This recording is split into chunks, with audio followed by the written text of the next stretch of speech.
ICC নিজেই স্বীকার করছে ভারতের নিরাপদ নয় বাংলাদেশ। প্রথমে বলা হচ্ছিল কোনো চিঠি দেয়নি আইসিসি, তবে এবার প্রকাশ পেল সেই চাঞ্চল্যকর চিঠি, যেখানে ডিসেম্বরে আইসিসির নিরাপত্তা টিমের অনুসন্ধানে বলা হয় বাংলাদেশের জন্য মাঝারি থেকে উচ্চমানের ঝুঁকি রয়েছে ভারতে।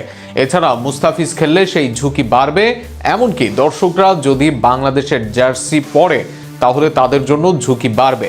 অর্থাৎ ডক্টর আসিফ নজরুলের বক্তব্য সম্পূর্ণ ভুল নয়। যদিও আইসিসি সরাসরি বলছে না যে ফিজকে ছাড়া খেলতে হবে, তবে তারা জানিয়েছে ফিজ খেললে ঝুঁকি বাড়বে। চাঞ্চল্যকর সেই চিঠি নিয়ে থাকছে প্রতিবেদন।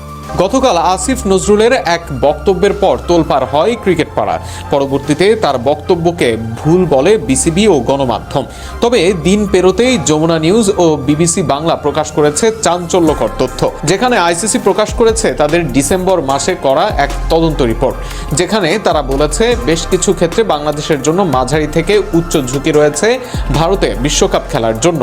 যদিও রিপোর্ট ডিসেম্বরের, তবুও তাদের চিঠিতে তারা যুক্ত করেছে বর্তমান পরিস্থিতিতে মুস্তাফিজ দলে থাকলে বাড়বে সেই ঝুঁকি। এছাড়াও বেশ কিছু চাঞ্চল্যকর তথ্য আছে সেই আইসিসির নিরাপত্তা টিমের চিঠিতে। সাধারণত আইসিসি যে কোনো আন্তর্জাতিক টুর্নামেন্টের আগে এ ধরনের ঝুঁকি মূল্যায়ন করে থাকে। এতে প্রতিটি ভেন্যু ও প্রতিটি দলের ঝুঁকির মাত্রা নির্ধারণ করা হয়। আইসিসির চিঠিতে উল্লেখ করা 4টি বিষয় হলো: ভারতে টি-20 বিশ্বকাপ আয়োজনের ঝুঁকি মূল্যায়ন গত ডিসেম্বরে সম্পূর্ণ হয়।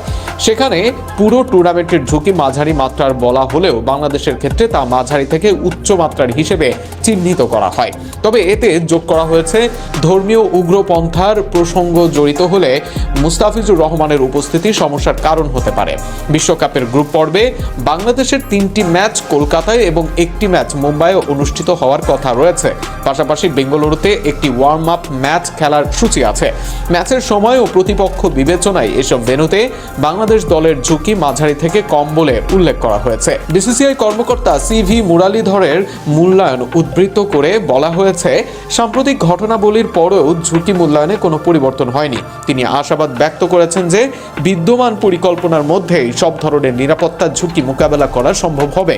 সমর্থকদের নিরাপত্তা প্রসঙ্গে বলা হয়েছে, কলকাতা ও মুম্বাইয়ে বড় ধরনের সহিংসতার আশঙ্কা নেই, তবে বাংলাদেশি সমর্থকদের ক্ষেত্রে, বিশেষ করে যারা জাতীয় দলের জার্সি পরে বা ছোট দলে স্টেডিয়ামে যাবেন, তাদের ঝুঁকি মাঝারি থেকে উচ্চ মাত্রার হতে পারে। কোনো বড় সহিংস ঘটনা ঘটলে তা আশেপাশের এলাকায় বিক্ষোভ ও অস্থিরতা ছড়িয়ে দিতে পারে বলে উল্লেখ করা হয়েছে।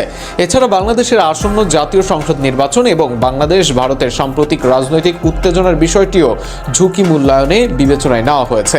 আইসিসি বলেছে এই বিষয়গুলো স্বল্প থেকে মাঝারি সময়ের মধ্যে প্রভাব ফেলতে পারে, তবে এগুলো সরাসরি খেলোয়াড় বা ভেন্যুর ওপর সহিংসতায় রূপ নেবে না বলেই তাদের ধারণা।